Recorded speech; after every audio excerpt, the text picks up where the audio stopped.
Hoy día, entonces, tenemos la presentación de Nelson Chacón de la Universidad de Eichstätt en Alemania, ¿no es cierto?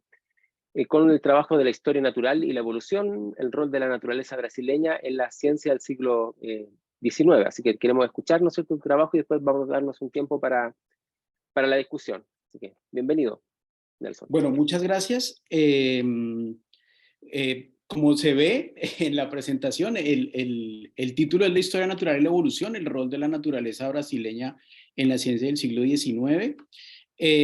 Digamos que en líneas generales, este trabajo que estoy desarrollando hoy en día, que como lo dije al principio, es parte como de la segunda investigación más o menos grande o importante que estoy desarrollando después de haber hecho el doctorado, tiene que ver con esto, en un sentido general, como con la idea, todavía de manera muy general esbozada, que los viajes de exploración, las prácticas científicas y el trabajo mancomunado de diferentes actores que ayudaron o que estaban implicados en la construcción de la historia natural, ya vamos a tratar de definir los conceptos un poquito mejor, eh, como que apalancaron, pivotaron, ayudaron a desarrollar lo que a finales del siglo XIX, después de la aparición del origen de las especies y los libros de Darwin, es la evolución en el sentido moderno, digamos, en el sentido ligado al darwinismo, que es una evolución distinta, porque siempre hubo evolución desde Aristóteles, ¿no? Entonces, a la evolución ligada al paradigma del darwinismo de la selección natural en el siglo XIX. La idea es que sin Brasil como un laboratorio, eh, sin la existencia, digamos, física, geográfica, material y de productos que se encuentran en Brasil, esto no fue posible.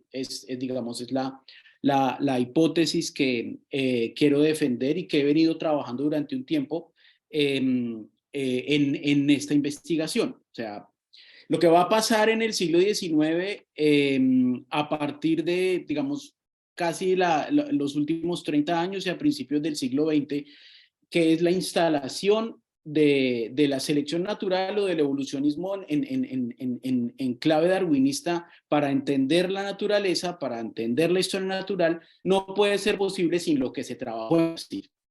Esa es la idea general.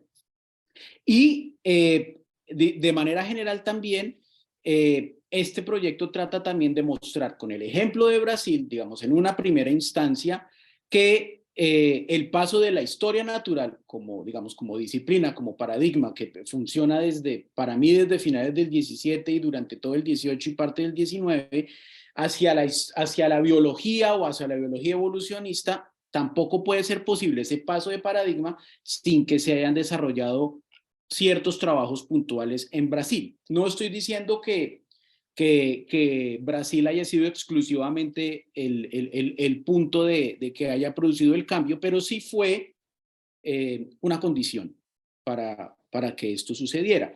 En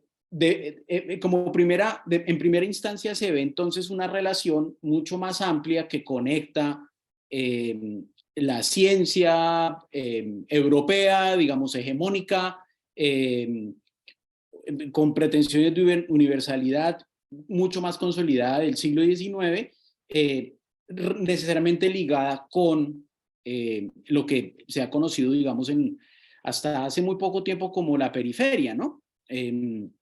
Trata de ligar dos mundos que aparentemente están desconectados o que, digamos, en la interpretación historiográfica han estado siempre, hasta hace muy poco tiempo, desconectados, y se le da una implicación, digamos, a eso que se llama periferia en la construcción no solamente de una ciencia local, sino de una plataforma de ciencia mucho más amplia que es finalmente la que termina funcionando en el campo de la biología, es decir, del estudio de la naturaleza y de la vida en el siglo XX. Eso en general es el tema. El periodo, digamos, yo trato de trabajar el siglo XIX completo a partir de viajes de exploración, en principio, de viajes de exploración. ¿Por qué Brasil? Digamos, no solamente lo que acabo de decir de la relación entre Europa y América funciona para este ejemplo, sino que para desarrollar también, incluso ahora se está trabajando mucho la relación entre la ciencia ibérica o la ciencia ibérica cuando hablamos de los mundos coloniales portugueses y españoles. Se ha venido trabajando en el último tiempo la relación de esa ciencia producida gracias a o mediante las conexiones de los europeos en América colonial para algunas de los paradigmas también de la revolución científica del siglo XVII, a partir de prácticas puntuales, costumbres de observación, descubrimiento, entre comillas, de nuevas especies, etcétera. Eso había pasado ya en el mundo colonial, hispanoamericano o iberoamericano, si se quiere utilizar la palabra, a través de ya investigaciones muy consolidadas, como las de Paula Findlen con los jesuitas, por ejemplo, o lo que está haciendo Jorge Cañizares Esguerra relacionando la idea de la revolución científica con una base, a partir de una base de investigación que se desarrolló en el Nuevo Mundo. Pero Brasil había estado fuera de la ecuación, simple y llanamente, básicamente porque Brasil había sido hasta el siglo XIX, de manera general también un sitio aislado, ¿no?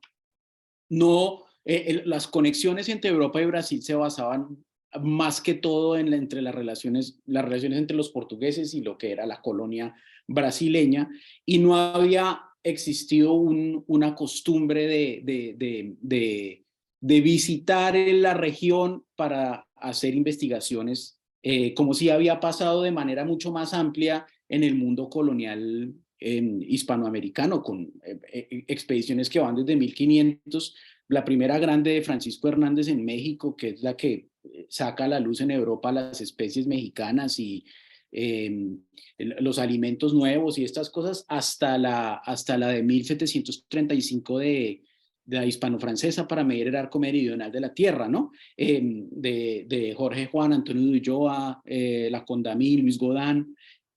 Había existido esa relación entre esos mundos mucho más palpable, mucho más investigada, mucho más constante, y en Brasil no tanto. Pero en el a principios del siglo XIX, cuando la colonia, cuando el reino portugués se traslada a Río, y hay una especie de movimiento de conexión entre la archiduquesa Leopoldina de Austria y don Pedro, que era el emperador, pues el jerarca portugués, el príncipe lusitano, se firmó una especie de acuerdo que abrió, a partir de ese matrimonio, que abrió las fronteras, ¿no? Y en ese periodo, digamos 1808, 1810, entre ese periodo que sucede esto y el orden en Europa después de 1815, con el Congreso de Viena, Brasil se vuelve el lugar al que todos quieren ir, y por varias razones, no solamente con la excusa de la ciencia, pero también con la excusa de buscar recursos naturales, mirar financiaciones sobre los recursos, lo que habían hecho los imperios europeos con varios lugares distintos del mundo, las expediciones de James Cook, lo que pasó en América colonial, empezó a fijarse en Brasil, ¿no? La experiencia de Humboldt también visitando diferentes lugares, que Humboldt no estuvo en Brasil, dio pie para que varios imperios europeos, y yo me concentro en el escenario germano, empezaron a visitar Brasil bajo esos propósitos o con esos criterios, ¿no? Y además de esto, había una especie, bueno, la historiografía nombra ese deseo de visita como la fiebre brasileña en Alemania, ¿no? O en los reinos germanos de la época, porque recordemos que Alemania todavía como entidad nacional no existe. Y hay una fiebre de viajes y de naturalistas que empiezan a viajar a Brasil. Empiezan a instalarse también en Brasil con el permiso, digamos, del gobierno, y a desarrollar proyectos de investigación, entre otras cosas, en general, no solamente científico, pero particularmente para el tema que estoy tratando, la ciencia es lo importante, ¿no? Y me concentro en estos personajes, ¿no? En estos personajes que hacen parte de esa ola, a excepción de Darwin y Louis Agassiz, que los voy a tratar al final. Pero estos son los viajeros que he venido trabajando, que hacen parte de esa ola, digamos, de exploración científica, que son Johann Baptist von Spix y Carl Friedrich von Martius, que estuvieron en Brasil entre 1817 y 1820 en una expedición financiada por la corona austriaca, una expedición impresionante, ¿no? 3 años viajando por Brasil. Vamos a ver un poco más adelante la ruta. Wilhelm von Schwege, que era un funcionario que trabajó con el gobierno portugués, encargado principalmente de asuntos de minería, pero que también hace libros, ¿no? Y desarrolla un trabajo científico de historia natural con varios pares locales y foráneos. Georg Heinrich von Langsdorff, que era un cónsul de Prusia en Rusia, que desarrolló también varias expediciones. La primera de ellas, muy importante, es la expedición rusa, que hace casi que una vuelta al mundo y está entre 1813 y 1820, 1826 y 1830 solamente en Brasil, haciendo también investigación científica. Fritz Zenow, que es de los viajeros más interesantes, todo el archivo de Zenow, que aparte de ser un naturalista también era un dibujante excelente, digamos. Vamos a ver algunas de las imágenes, que acompañó a algunos de los otros expedicionarios. Bueno, y Darwin, que no va con la intención de ir a Brasil, su expedición no va expresamente a Brasil, pero está en Brasil. Y en algunos de los lugares, en Chile también estuvo mucho tiempo. Hay un libro, por cierto, de Patton Shell que es muy interesante porque muestra el trabajo de Darwin con sus amigos en Chile, y como que desmitifica un poco la idea de que Darwin trabajó solo, hizo todo solo, construyó la teoría solo.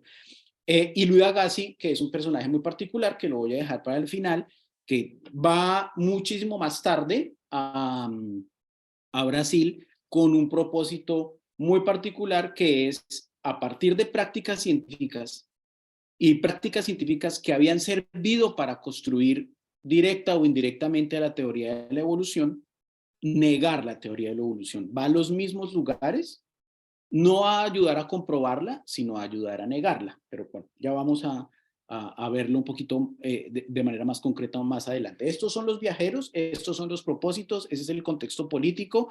De fondo hay una intención de que los proyectos imperiales desarrollaran muchos campos al mismo tiempo en diferentes líneas, y una de esas era la ciencia, ¿no? ¿Me siguen hasta acá? ¿Está claro? Vale. Todo claro, sí. Vale.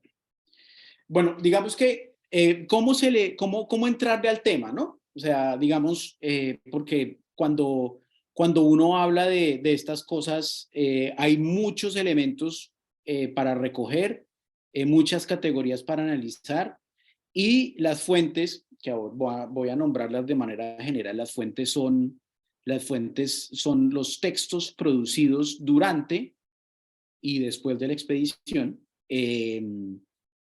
escritos todos por los europeos con diferentes propósitos, porque las fuentes que se producen durante los viajes, diarios, cartas, papeles sueltos, no tienen el propósito de ser publicados siempre.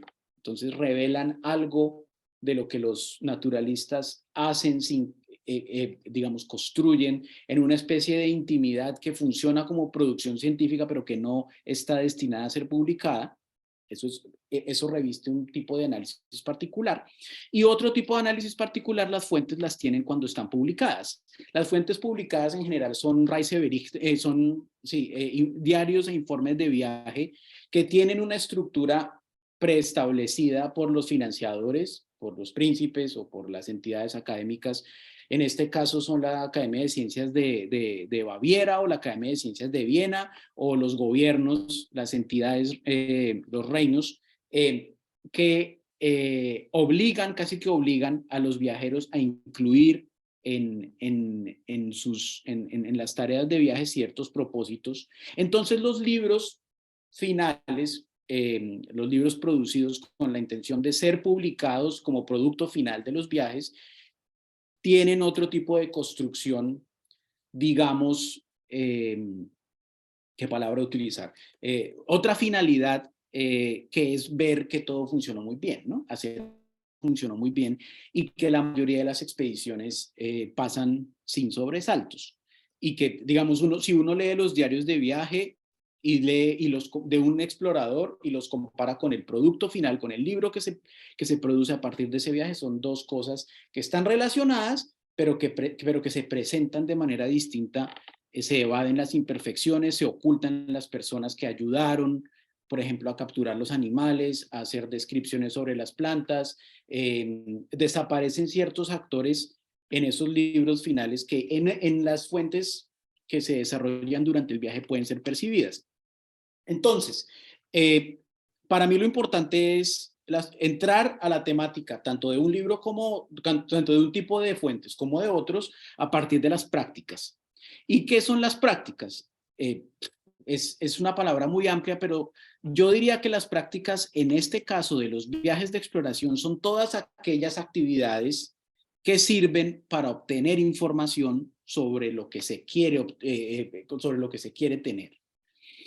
Hay prácticas de lectura, prácticas de escritura, prácticas de captura de animales, prácticas cognitivas que no son posibles de ver tan fácilmente en los textos, prácticas de observación científica que van desde la instalación de un telescopio que se describe en un texto, hasta prácticas de descripción de la naturaleza que tienen, digamos, una connotación un poco más literaria. Todo aquello que sirve para recolectar información y que es posible de evaluar como historiador cuando uno lee las fuentes son las prácticas, ¿no? Y ahora, digamos, en el último tiempo, a diferencia de hace 30, 40 años, las prácticas han tenido una relevancia y se ha desarrollado una manera de trabajarlas mucho más, digamos, la palabra sería mucho más interesante que antes, porque uno puede percibir lo que los norteamericanos llaman como el making, ¿no? De la ciencia, cómo se construye la ciencia, y vemos que la ciencia es un proceso de construcción con unas actividades particulares, con unos fracasos en algunas cosas, con planeaciones que no se dan, y que muchas veces, y esto es importante, y detrás de esto ha estado, todavía está esto en una fase muy inicial, ver las personas que están implicadas en general en la construcción de estas cosas. Lo que estamos viendo acá es el cuaderno de notas de Frick Sellow, a la izquierda, describiendo una montaña en Brasil, y un dibujito de un tapir típico en Brasil, que muestra, digamos, el ejemplo de la investigación en el sentido de las fuentes que no salen publicadas al final, ¿no? Como esa manera interna en la cual, no sé si interna sea la palabra, pero esa manera dentro del campo, más bien, que tienen las ciencias. Valorar los dos tipos de fuentes y contrastarlas, digamos, compararlas, ver si en los productos finales incluye algo de lo que se hizo en el campo, si las notas de viaje o los cuadernos de notas influyen en la construcción final de los informes. También, por ejemplo, las relaciones familiares de los viajeros, si mandan muchas cartas, con inquietudes, y sobre todo las comunicaciones con otros colegas tratando de resolver problemas también son prácticas, ¿no? Entonces, en ese sentido, de una manera inicial lo había hecho con viajes de exploración en el siglo XVIII en la Nueva Granada. De esa manera estoy entrándole a la investigación en esta, digamos, en el escenario de Brasil, ¿no? Esta es la ruta de Spix y Martius. Repito, el viaje se desarrolló entre 1817 y 1820. Quiero que vean, digamos, la magnitud del despliegue físico y el desgaste que eso también implica para, imagínense, dos europeos bávaros en el siglo XIX haciendo una ruta que va desde el sur. No, desafortunadamente el mapa no me muestra la entrada, pero la entrada es en Sao Paulo, y termina casi en la frontera con Colombia, donde se dividen. Spix termina yendo hasta Tefe y Martius entra al territorio colombiano, lo que es hoy en día el territorio colombiano, y digamos, en los diarios de viaje se describe lo que los tipos hacen durante todo ese recorrido de una manera casi que sin sobresaltos, ¿no? Sin fracturas. Le da a uno la impresión de que la puesta en marcha y el desarrollo del viaje, como se pensaba en su manera inicial, no haya sufrido ningún quiebre, cuando las fuentes que se leen de manera personal indican que eso no fue así. Pero digamos, en la ruta también uno se puede hacer una idea de la magnitud de los viajes de estas características, ¿no? Eso es, perdón, ya sigo acá. Empiezo con Schwege. Este libro, que es el Beitrag zur Gewerkunde Brasiliens, es como un estudio, un informe sobre toda la naturaleza brasileña, publicado en 1812, y esta foto, ya les doy el crédito de la foto es el viaje alrededor del mundo, publicado en Frankfurt en 1812, es la misma que tengo en la presentación inicial. Esta es una arara, un pájaro azul dibujado, no sé por quién, porque los expedicionarios tenían sus dibujantes particulares, no siempre ellos sabían dibujar. Este libro, digamos, el de Schwege, que se publica muy temprano, en 1812, incluso antes del reordenamiento político del Congreso de Viena, es uno de los libros que sirve para que los europeos, particularmente los germanos, en Austria y en los reinos alemanes, se hagan una idea de lo que es Brasil, ¿no? ¿Y qué tienen estos libros? Digamos, ¿qué despliegue o qué información nos presentan? Digamos, particularmente la interpretación que tienen ellos sobre las sociedades, esas sociedades representadas de manera muy cuidadosa con dibujantes, incluyen mapas también, incluyen cartas geográficas muy bien elaboradas, que lo que estoy persiguiendo es si muchas de las cartas, de las cartas geográficas, de los mapas que se hicieron, se hicieron en el campo, se empezaron a desarrollar allá, o tuvieron lugar final de desarrollo, pues, cuando los tipos se devuelven a Europa. En el caso de que se devolvieran, hubo algunos como Schwege que se quedaron mucho tiempo en Brasil. En el caso de las expediciones cortas, digamos, entre 3 años es mucho tiempo, pero la de Spix y Martius son 3 años y nunca más vuelven a Brasil.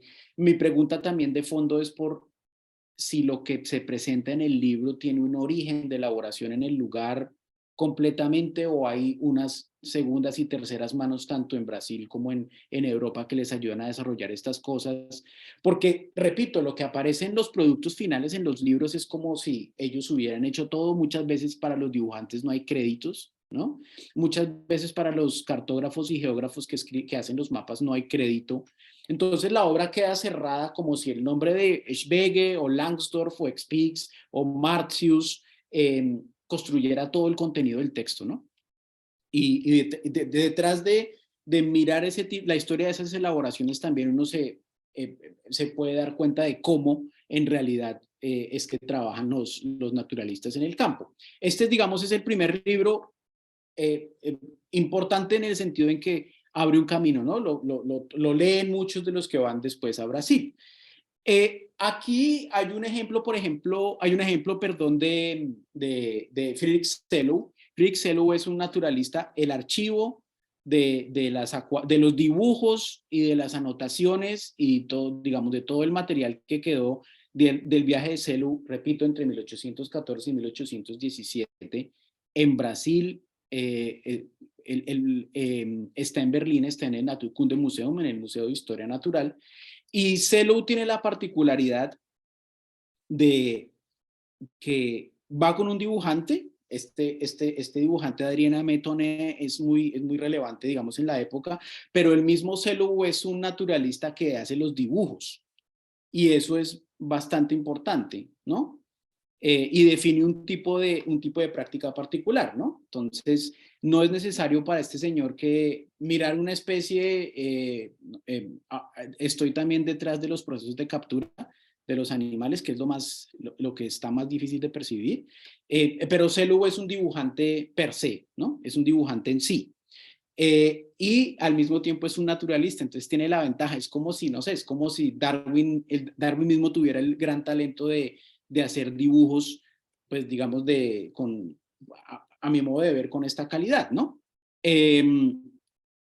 Entonces, digamos, se reúnen varias cosas, ¿no? Se reúnen varias cosas. Y detrás digamos, de los objetivos, que es también algo de lo que algo que estoy persiguiendo, particularmente con los animales, y ya vamos a ver, porque hay una idea, si uno compara las fuentes como un afán, un furor, sí, un afán sería la palabra, por representar la mayor cantidad de animales posibles, ¿no? Y digamos, en algunos diarios de viaje también, muchos de estos naturalistas están sorprendidos, y creo que eso no es para nada es algo obvio más bien, de la cantidad de animales que se encuentran en Brasil. Hasta hoy en día, Brasil sigue siendo hasta hoy en día el lugar al que hay que ir para ciertas regiones de Brasil, fronteras con Colombia y la parte del Amazonas, en donde más biodiversidad y especies distintas hay. Hace poco vi un texto de 3.500 o 3.600 especies de mariposas distintas que se encuentran entre Colombia y Brasil en la parte de abajo, lo mismo que los peces, ¿no? Los tipos están fascinados por la cantidad de animales que hay, por la diversidad de las especies que hay, y el afán de clasificación de esas especies es lo que termina abriendo el campo para preguntarse por una nueva manera de entender la naturaleza, porque hay un archivo, digamos, un archivo natural inexplorado, ¿no? Lo que se encuentran de fondo los exploradores es que hay un mundo mucho más amplio en cuestión de especies, no solamente animales, sino también de plantas y minerales, que no se habían imaginado. Y es necesario, para cosas nuevas que se encuentran, pensar nuevas formas de explicación también, ¿no? Esa es la primera pista de fondo que existe con mi investigación. Los tipos encuentran una vaina que los desborda, una cosa que los desborda, y necesitan pensar nuevas formas para explicarlas e interpretarlas. Al tiempo en Europa, bueno, algunos de ellos, de estos exploradores, particularmente Spix y creo que también Felix Selo, tuvieron una especie de formación científica con el gurú de la época, que era Cuvier, ¿no? Que era el especialista, digamos, en animales, y ya se estaba desarrollando un poco la paleontología animal, decir, toda la historia de los fósiles, del origen de las especies, pero dentro de la idea del fijismo, ¿sí? Aún. La idea del fijismo implica que las especies son y han sido y serán siempre de la misma forma y no cambian, no mutan su estructura a pesar del paso del tiempo. Cuando los fósiles que se encuentran no empiezan a cuadrar con esa teoría, y eso no tiene que ver únicamente con Darwin, tiene que ver con el trabajo también de otros naturalistas, cuando lo que la teoría ofrece, pero la materialidad que se encuentra no lo respalda, empiezan a crearse una especie de contradicciones sobre un paradigma general, y Brasil es el lugar, a mi modo de ver, en historia natural, durante estos viajes, que pivota esa situación, ¿sí? Y esto fue lo primero que me dio la pista a pensar que sin esa materialidad no fue tan posible o no hubiera sido tan posible pensar ese tipo de rupturas con el paradigma. Entonces yo tengo, basado en esa explicación, tengo cuatro, digamos, categorías con las que estoy entrando. Repito, todavía estoy en una situación muy inicial porque la investigación está larga, en lectura y en el desarrollo en la lectura de las fuentes, en el trabajo con las fuentes, pero son cuatro cosas. El primero es el cambio de paradigma en el estudio de las ciencias, de lo que había hablado hace un momento. El segundo es entender a Brasil como un laboratorio para la producción de nuevas ideas y el acopio de nueva información sobre la naturaleza. Lo había venido desarrollando en la explicación de hoy. Y eso implica una nueva explicación o hace necesaria una nueva explicación sobre el mundo natural cuyas bases existentes hasta ese momento ya se empiezan a agotar, ¿no? También quiero mostrar con esto que la teoría de la selección natural y toda la práctica que implicó el abandono de Darwin del fijismo cuando llega de la expedición de entre 1831 y 1836. Según los biógrafos especialistas como Camille Limoges o Adrian Desmond o Janet Brown, Darwin llega del viaje por Sudamérica abandonando el fijismo, ¿sí? Es gracias a la experiencia, de la percepción, de la aprehensión también de la naturaleza y de las especies y del estudio de las mismas. Y cuarto, Brasil como un Wissensraum es un espacio de conocimiento que funciona hasta nuestros días. Es decir, es como el lugar de la resolución para emprender expediciones que necesiten solucionar problemas puntuales. Hace muy poco hubo una expedición de la Unión Europea, francesa, no me acuerdo qué otro país estaba implicado, creo que Noruega, Francia, y necesitaban resolver tipos de especies de peces, ¿no? Y lo primero que pensaron fue, bueno, ¿dónde están? La mayoría que se pueden encontrar en Brasil, y fueron a Brasil. Hace muy poco, no tiene más de 10 años la expedición. Entonces es casi que lo mismo que sucedió en esa época, pero bueno, con unas condiciones, con el paradigma de la selección natural y evolución en la biología funcionando como funciona hoy, y con otras herramientas que permiten el desarrollo de otras prácticas, ¿no? Esos son los cuatro, digamos, frases que implican algo de la unión entre la historia natural y la evolución y la relación de Brasil como laboratorio. Asimismo, y con esto ya redondeo y termino, asimismo, así como estoy tratando de contarles que Brasil sirve Brasil y la labor de los viajeros y de las personas que están implicadas, sirvió directa o indirectamente para el desarrollo, para romper con un paradigma y pensar en la historia natural de otra manera que termina siendo la biología. Cuando hablamos de biología hablamos de evolución. También en el siglo XIX Brasil sirvió para lo contrario, para negar la evolución. En 1865, finales del 1864, principios de 1865, un millonario norteamericano, Thayer, financió una expedición para Liu Agassiz. Liu Agassiz es tal vez el científico, el naturalista más importante de la historia de los Estados Unidos en el siglo XIX. Es el fundador de la Escuela de Anatomía Comparada de Harvard, también en el siglo XIX, un suizo que llegó a los Estados Unidos recomendado después de haber trabajado con Spix había muerto, con Martius, unos peces En la expedición de Spix y Martius se acopiaron un montón de pescados, de peces, muchos.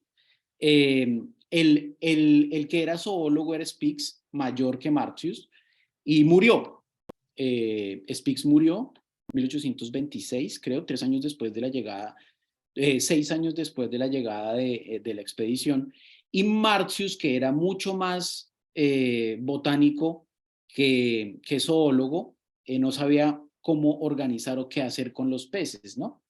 De casualidad en Alemania estaba un joven, Louis Agassiz, haciendo unas prácticas, había estado también en otros lugares de Alemania y a él se le fue encargada la labor de organizar el material que había traído Spix, clasificarlo y hacer una publicación de un libro. Y a su vez, Agassiz había estado también en Francia, donde el gran maestro Cuvier, aprendiendo algunas de las novedades sobre la zoología que se estaban desarrollando en el Pariser Museum. Entonces, como que la vida lo ayudó a estar en el lugar indicado, en el momento indicado, con la gente indicada, y Agassiz se fue para arriba, ¿no? Y recibió una recomendación de Humboldt también para ir a los Estados Unidos, y allí desarrolló toda su carrera, siendo un tipo muy polémico en la historia de las ciencias, sobre todo por la publicación sin edición de sus cartas en las que se comunicaba con su madre en Neuchâtel, en Suiza, hablando mal de los afrodescendientes en Estados Unidos, y un tipo abiertamente racista. Su ciencia también lo hace ver así, ¿no? Un tipo abiertamente antievolucionista, y muy influyente en el desarrollo de la historia, de la historia natural en los Estados Unidos. Este tipo es el encargado y también un tipo con muchísimos conocimientos sobre fósiles. Desarrolla unas teorías importantes sobre las eras glaciales, muy importantes, que funcionaron hasta cierto momento, y es el encargado de ir a Brasil a hacer funcionar los fósiles de manera contraria. Es decir, si los fósiles bajo el paradigma que vimos un poquito antes funcionaban para mostrar que las especies sí mutaban, Louis Agassiz va a Brasil, al mismo lugar, con la idea de mostrar que los fósiles no mutan y que la evolución no existe. Bueno, este es el último que estoy trabajando.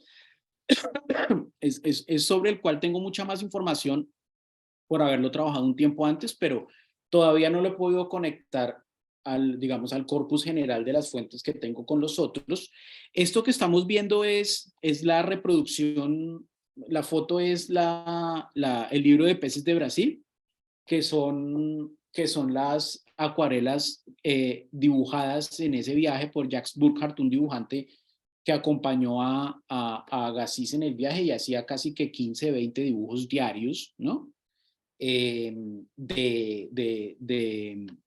Solamente de peces. Estos son los ejemplos. Y cada pez tiene una anotación, están muy bien hechos, y el libro es un libro que funcionó muy bien en los Estados Unidos, como parte de la comprensión, como herramienta antievolucionista en el momento en el que la evolución le estaba ganando la parada a los, digamos, a los clásicos antievolucionistas en los Estados Unidos. Este libro funcionó, es un diario de viaje muy importante, se puede encontrar en internet en cualquier lado. Funcionó como la contraparte, ¿no? También en Brasil, para mostrar que independientemente de los intereses ideológicos, porque esto ya termina siendo un problema ideológico a fin de cuentas, independientemente de los intereses ideológicos e independientemente de los propósitos científicos, Brasil siguió siendo el lugar, el laboratorio, el Wissensraum para desarrollar los proyectos. Bueno, para terminar, quiero decir que el proyecto está, digamos, en un estado muy hasta el momento de elaboración. Yo conozco las fuentes, tengo una manera particular de abordarlas, que digamos, lo comenté de manera muy general, pero hay cosas, digamos, para la investigación que lo desbordan a uno, y que son cosas prácticas que he tenido que sortear. Hablando de prácticas, son cosas prácticas, ¿no? Por ejemplo, el latín está metido si los tipos quieren hacer una publicación seria, por ejemplo, el libro de peces que les mencioné, el Pishorum, el de Speaks, gran parte está en latín, y era hasta finales, yo creo que hasta mediados del siglo XIX, una condición de publicación, como que le daba seriedad a las investigaciones. Todavía hacerlo en latín, porque digamos que ellos lo que están haciendo es traducir el saber o los conocimientos que ven al lenguaje científico estandarizado internacional del siglo XIX, y en medio de eso todavía el latín funciona como un medio que le da seriedad a la investigación, y que a mí particularmente me cuesta, ¿no? O me ha costado. El segundo punto es que está pendiente darle una categoría mucho más elaborada, mucho más históricamente plausible a la palabra que yo uso, que es el rol, ¿no? El rol de la naturaleza. El rol de la naturaleza brasileña. Pueden ser varias naturalezas. Puede ser que todos utilicen a Brasil de una manera, utilicen su materialidad, o sea, un laboratorio, pero la perciban de formas distintas. La palabra rol todavía no encierra la profundidad de la implicación que tiene Brasil. Me parece todavía una palabra general, muy vaga, que no responde a una categoría histórica y que debe ser reelaborada. Ese es el segundo punto por comentar. El tercero es que la construcción de una red es súper necesaria. La construcción de cómo funciona la red de ellos adentro en Brasil. ¿Cómo? Porque todos se conocen cuando están al tiempo. Hay una hacienda que es la hacienda, se me olvidó ahora el nombre de la hacienda, a las afueras de Río de Janeiro. Mandioca, creo que se llama la hacienda, creo que la tuvo Langsdorff y Schwege, y ahí llegaron todos, y ahí tenían digamos, acopio para trabajar científicamente, lápices, libros, una pequeña biblioteca con textos de Cuvier para la clasificación, con Linné,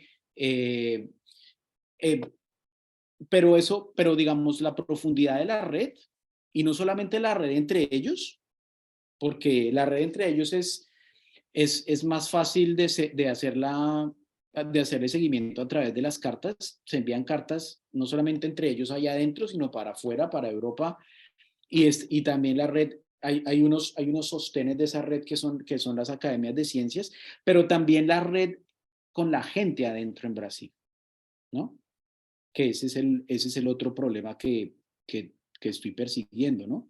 Expandir el campo no solamente de los circuitos que hay entre los europeos, sino con las otras personas que hay adentro. Porque sin expandir esa red, el trabajo termina siendo el mismo. Termina uno dándole la vuelta como un perro mordiéndose la cola, trabajando de los mismos tipos y no expandir,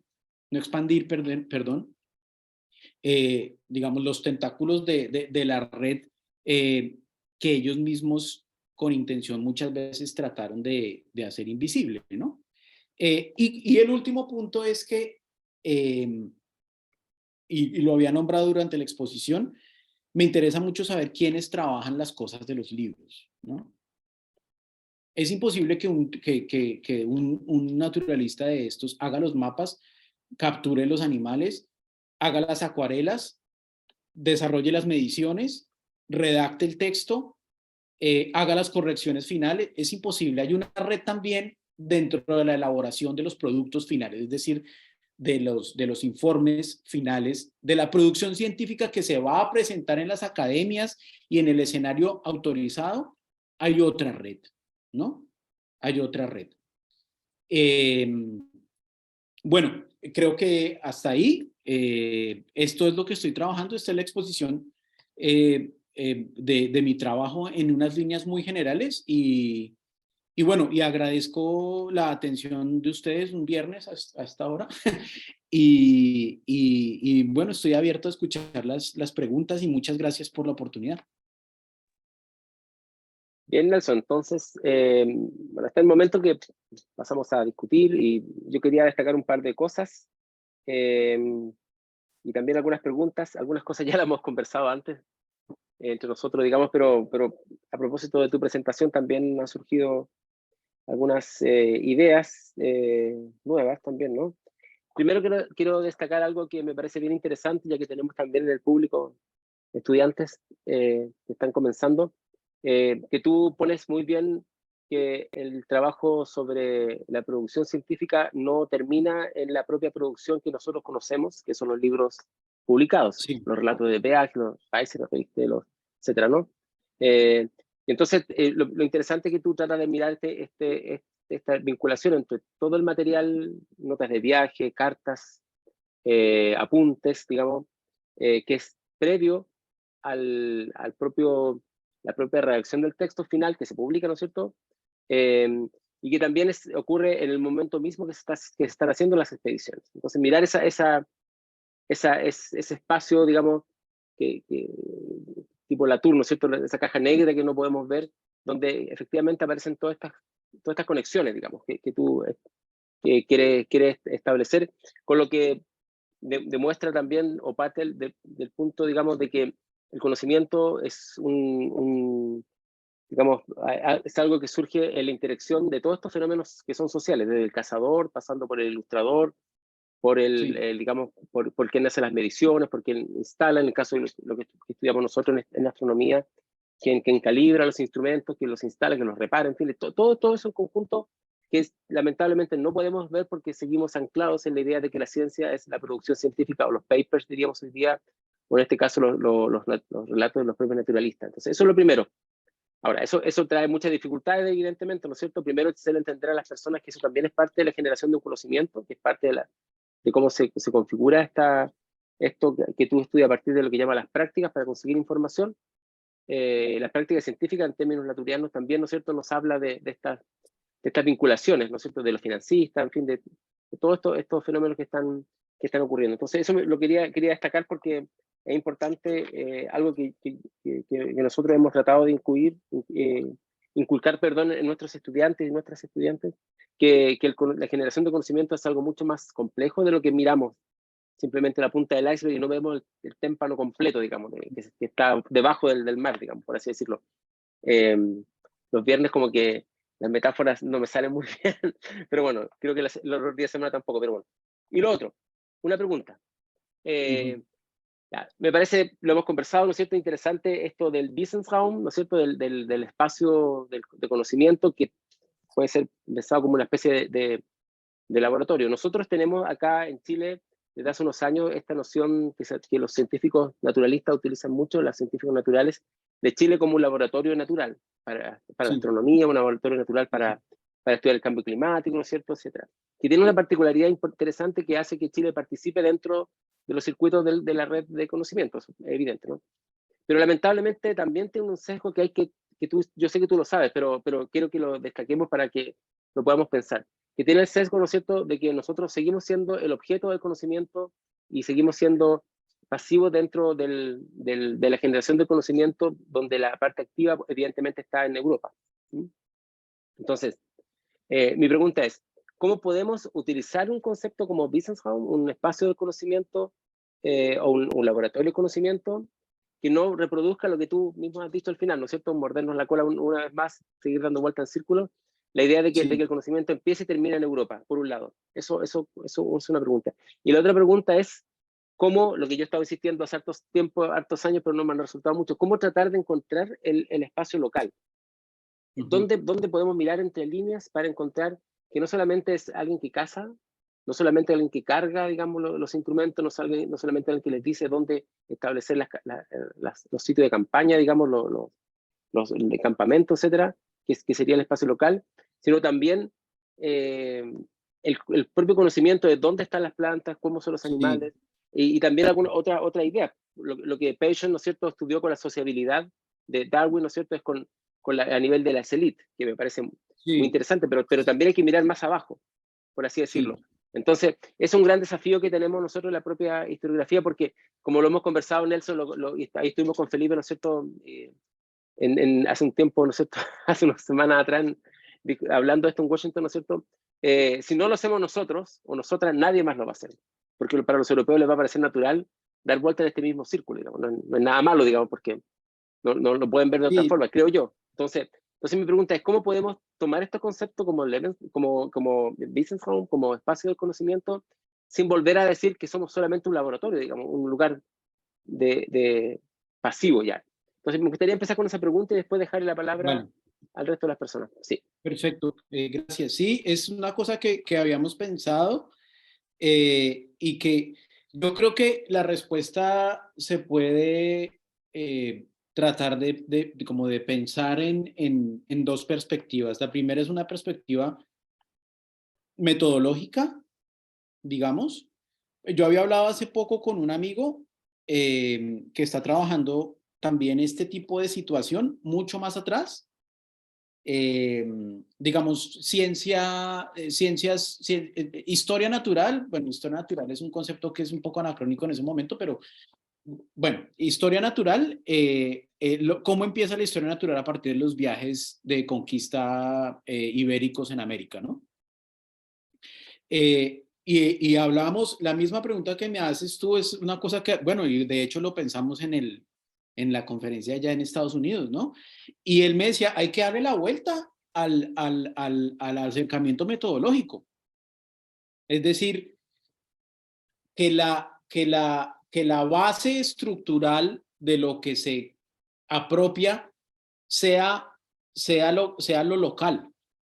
Digamos que la infraestructura del conocimiento, que los que se apropien de las cosas sean los europeos, pero que lo que está de base como conocimiento estructurado sólido es lo que está ahí en el lugar. Yo no sé si eso es una buena reflexión, porque a lo último termina reproduciendo también el mismo problema, ¿no? Bueno, pero entonces las formas de acercamiento siempre van a ser o van a terminar siendo las fuentes que nosotros tenemos para entender ese mundo, y esas fuentes están escritas por los europeos.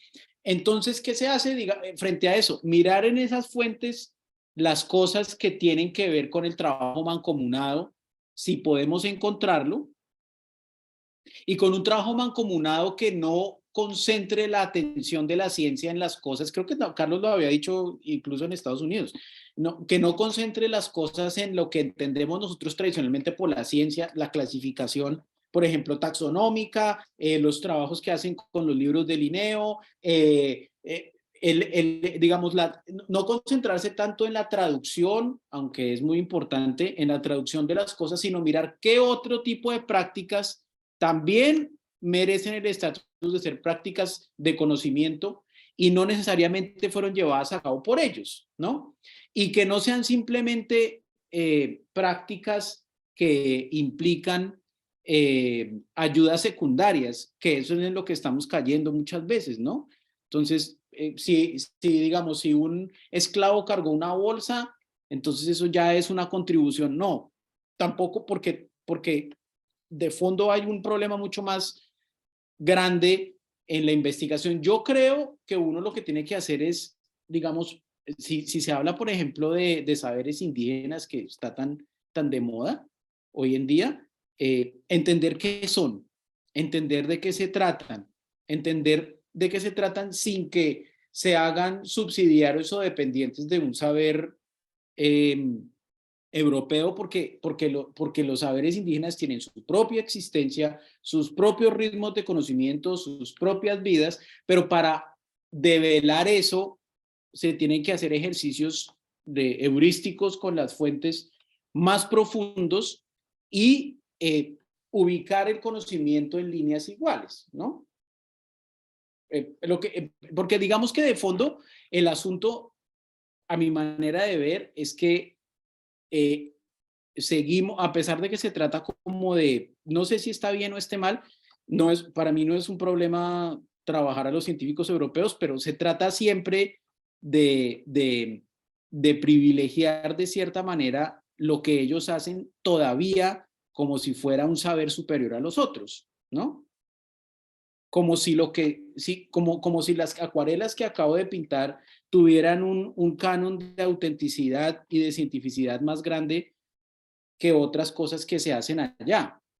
Y ese es el problema. El problema es también en la investigación el privilegio que se le da a unas formas de conocimiento sobre otras. Pero es una cosa muy difícil de romper. Por ejemplo, en una cosa que se ha avanzado mucho es en los saberes médicos locales, ¿no?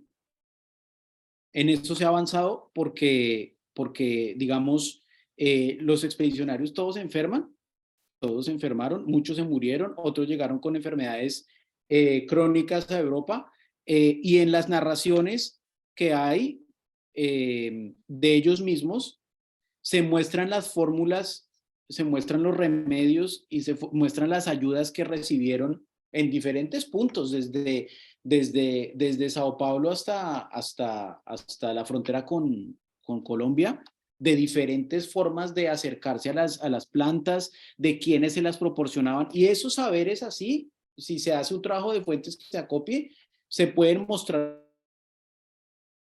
se pueden mostrar como una estructura sólida. Eso. Segundo, los médicos locales que acompañan en los viajes a los expedicionarios, ¿no? El ejemplo que yo siempre utilizo para ese tipo de saber es el de Francisco Hernández y Toledo en 1570 en México, que Francisco Hernández viaja con médicos indígenas porque le dice a los contemporáneos españoles, dice, pues que ellos son los que saben todo acá. Yo para qué me traigo un médico español si el médico español no me va a ayudar a mí en los tránsitos de la expedición acá. Yo traigo a los tipos y en esa expedición, que es, a mí me interesa mucho particularmente esa, el tipo respeta los conceptos y las palabras del idioma original del náhuatl ahí al español, ¿no? Hay que ver, digamos, ese tipo de puntos, afortunadamente o desafortunadamente, como con la condición de posibilidad de fuentes que tenemos, pero buscar esas cosas. Por ahora sería la respuesta que yo tengo. Ok, sí, sí. Bueno, vamos a seguir conversando de esto seguramente en algún momento, y también está la otra posibilidad, un poco Stephen Genga lo ha hecho, ¿no es cierto?, de tratar de encontrar cómo ese conocimiento después pasa, en el caso médico, por ejemplo, a todo lo que es el espacio químico europeo, digamos, de fármacos. Sí. Entonces, un fármaco que nosotros vemos hoy día como realmente europeo, porque surge de laboratorios europeos, viene puesto allí después toda una circulación de conocimiento que muchas veces ocurre por estos naturalistas y también por las órdenes religiosas, que son los que entran muy fuertemente en las comunidades indígenas, mucho más que los que conoció Darwin en su expedición a Chile, por ejemplo, los digamos, criollos ilustrados, en fin. Bueno, no quiero seguir en esto porque es un tema que me interesa a mí particularmente, pero lo vamos a seguir conversando y en el futuro, espero, ¿no es cierto? Dejamos claro abierta, ¿no es cierto?, la opción para hacer preguntas. Claro que sí. Tengo un poquito más de tiempo, sí, claro.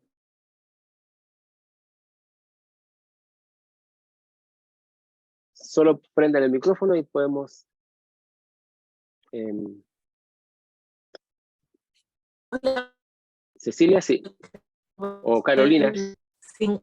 Cecilia primero, después... La Cecilia no tiene buena señal. Ah, ya. No la escuchamos muy bien. Bueno, voy a tratar de ser cortito. Muy buenas tardes. Un gusto saludarlos a todos ustedes. Felicitaciones, Nelson, por tu tema. Me gustó muchísimo. Y sobre todo me llamó mucho la atención un tema que encuentro muy original, que no solamente ver Brasil, ¿no es cierto?, como un laboratorio para la evolución moderna, darwinista, como tú lo comentaste, sino que también para probar lo contrario, ¿no? Eso es sumamente interesante.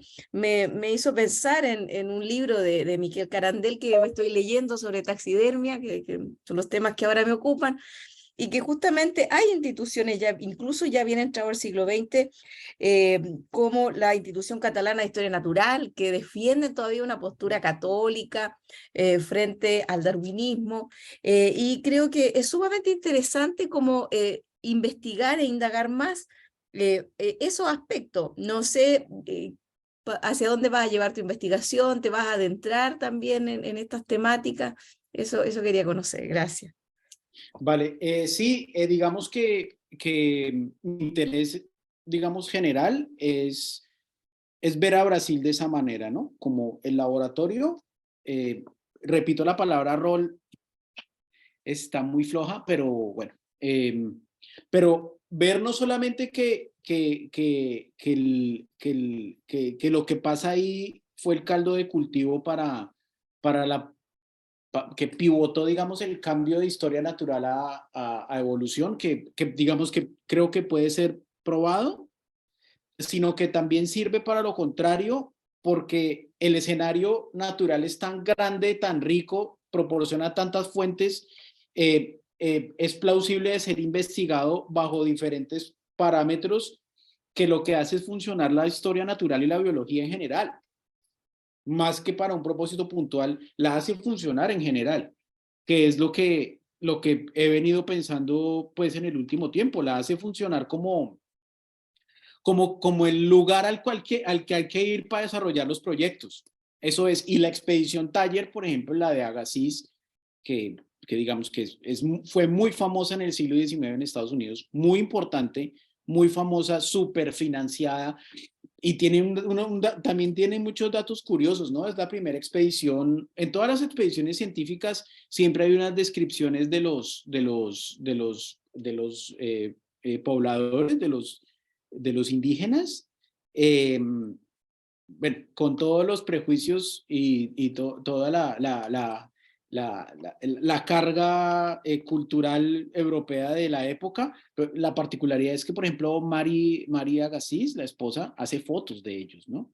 Ya es una expedición con fotos de los indígenas, y se usa también, digamos, un poco, es una cuestión personal mía ahí sobre las fuentes, se usa un poco Brasil como un lugar que tuvo una connotación muy importante, no, digamos, muy llamativa, importante no es la palabra, muy llamativa en el finales del siglo XIX, principios del XX, que era como un escenario virgen, ¿no? Como natural, como que si uno se quería trasladar a los orígenes de la creación, estaba ahí, ¿no?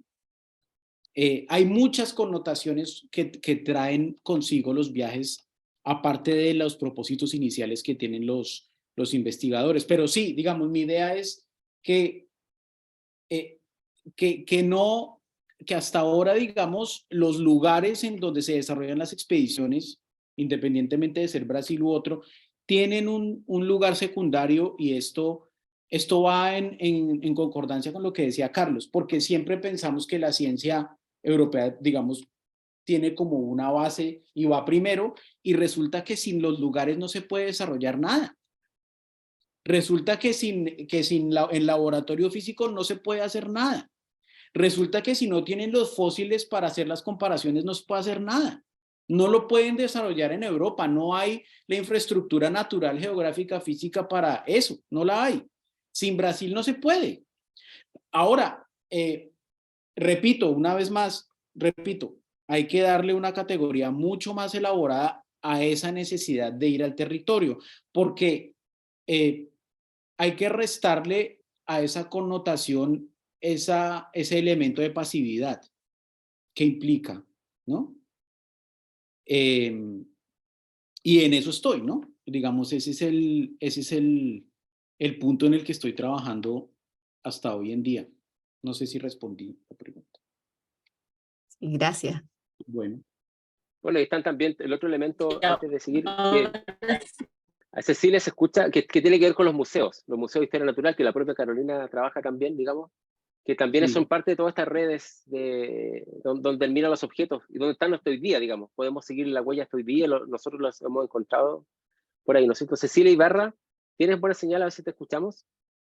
No, sí tengo, yo creo que no es mala, pero es teléfono. Yo quería preguntarte, bueno, muchas gracias, súper interesante la presentación. Gracias. Quería preguntarte por lo que tú, si puedes profundizar un poquito cuando dices lo que voy a estudiar son las prácticas, ¿no es cierto? Si pudiera, a lo mejor yo llegué unos minutos tarde, quizás no lo escuché, como los referentes teóricos que usas para hacer todo desde las prácticas o tu propio entendimiento de lo que eso sería. Yo sé que lo escribiste, pero me encantaría Claro que sí. profundizar un poquito. Sí, muchas gracias. Había mencionado que las prácticas son todas esas actividades, todas las actividades que implican la recolección de información que tiene un objetivo, ¿no?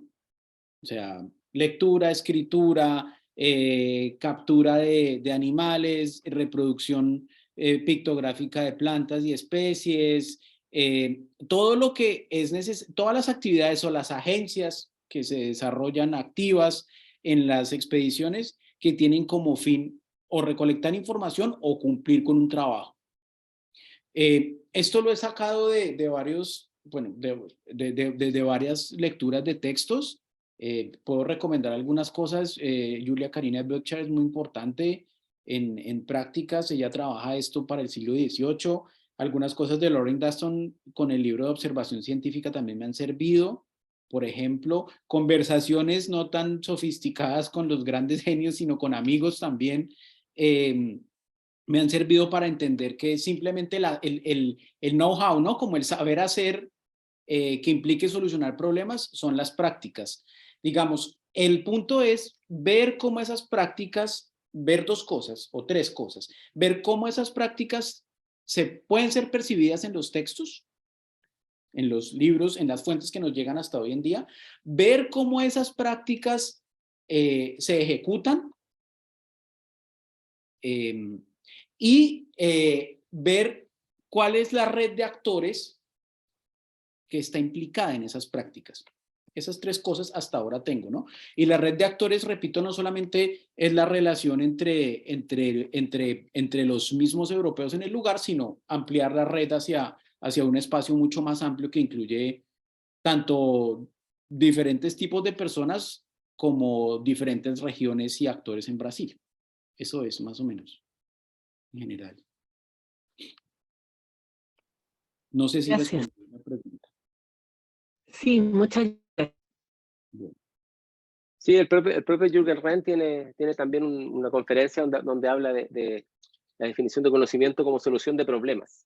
Sí. Entonces, el problema de una ilustración que tiene que estar dentro de una litografía en un texto, el problema de cazar un tipo de animales, nosotros lo hemos visto, la propia Carolina sabe esto, ¿no es cierto?, sobre el naturalista acá en Chile como del siglo XIX, como Filippi, digamos, que ha estudiado también y que está estudiando Felipe Vilo, como Rudolf Filippi, ¿no es cierto? Sí. Necesita ciertos animales, pero no puede contarlos porque él no los caza directamente. Entonces, él tiene lo que puede recibir y que lleva y que puede comprar el propio Museo de Historia Natural. Por eso yo digo que los museos juegan un papel también, Claro. en algunos casos, porque, como tú bien lo decías, cuando se hablaba de los textos que quieren ser publicados, tienen relación con el público que ellos quieren formar, digamos, Sí. o la imagen, pero también con el acopio de objetos, que son los que van a terminar siendo la visita hasta hoy día, digamos. Y esos objetos, Sí. afortunadamente, como el Naturkunde Museum de Berlín o otros museos, Museo de Historia Natural de París, en fin, están todavía esos objetos y están tan bien catalogados que uno sabe cuándo llegaron, digamos, o el propio Museo Etnográfico de Dahlem en Berlín, que yo también he revisado. Entonces ahí uno puede mirar esto, ¿no? Toda esta red. Sí, por favor. Por ejemplo, los peces que digamos, de Spix, toda la colección de peces que se trajeron están en Múnich, ¿no? Están catalogados, están ahí disecaditos. Bueno, también el trabajo, a mí me interesa mucho, por ejemplo, y no he encontrado, no sé si alguno me podrían ayudar de pronto tal vez, las características de las prácticas de captura, por ejemplo, de los animales, ¿no? porque son muchos animales que traen. Si ustedes ven, digamos, los museos, sobre todo en Alemania, la colección, por ejemplo, de simios, que hay también del viaje de Spix y Martius en el Botanische Stadtsammlung en Múnich, es gigante cómo los traen, cómo los capturan. Y también la manera, que esto también es una cosa que yo estaba trabajando con un amigo, pero es que no se puede hacer todo. Como la construcción del animal, ¿no? Porque, no sé, nosotros tenemos una imagen de los animales, mejor dicho, un tigre no siempre está feroz en la selva, pero en el museo lo ponen ya de mal genio, ¿no? Listo a matarlo a uno, o al simio lo ponen tierno, o al ciervo lo ponen como un santo.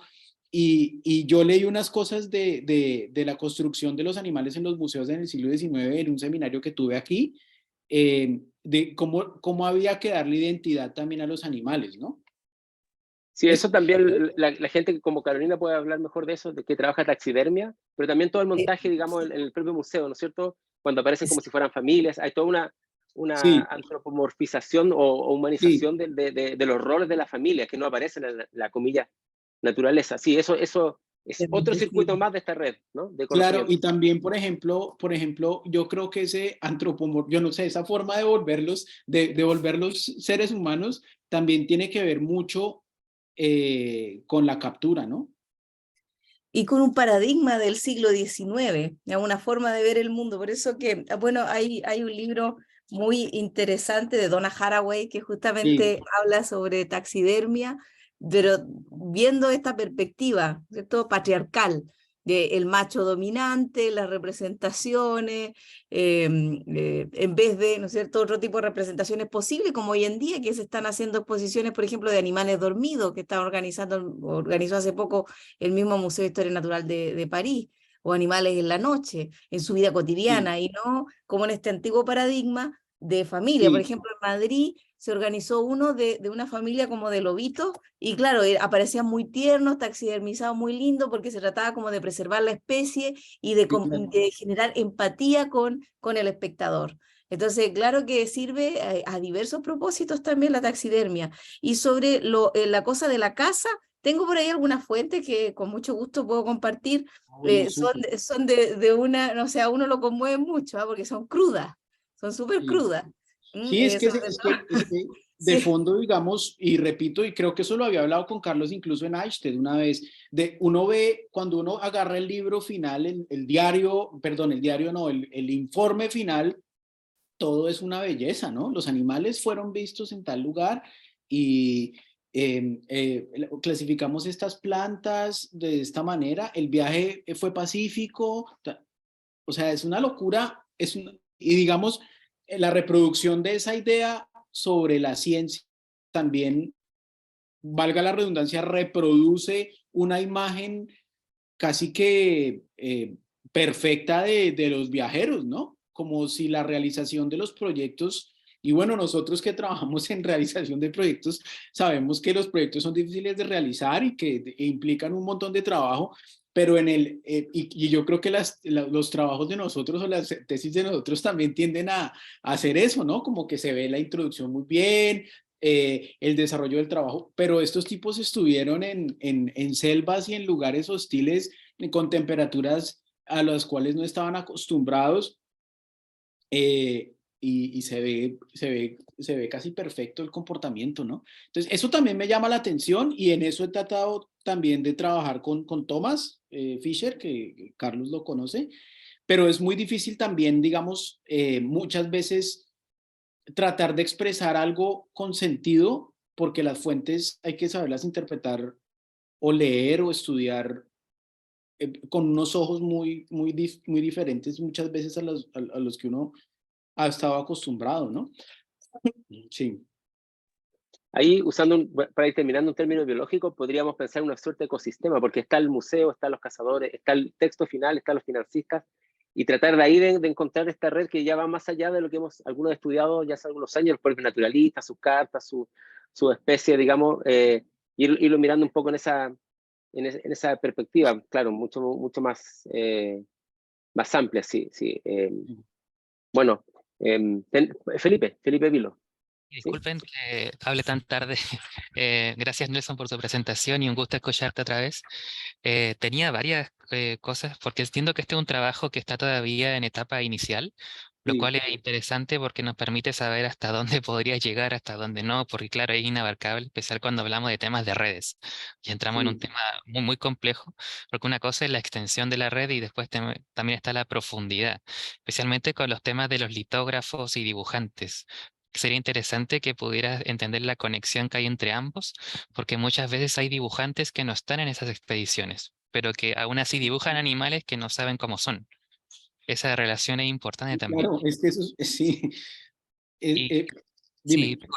Y lo otro que también quería saber es, en términos de los viajeros y los viajeros que llegan hacia, o naturalistas, digo, que van hacia Brasil y van durante es el siglo XIX, también sería interesante saber, estudiar a los naturalistas que se quedan en Brasil, como Sí, por ejemplo son directores de museos o se quedan en instituciones educativas relevantes, se anclan, se enquistan en el aparato público, en este caso del Imperio brasileño, que también es importante porque es todo un caso de estudio el diseño imperial de Brasil, en especial Río de Janeiro, que sería como el centro importante, el punto neurálgico de lo que pasa en Brasil en aquellos años.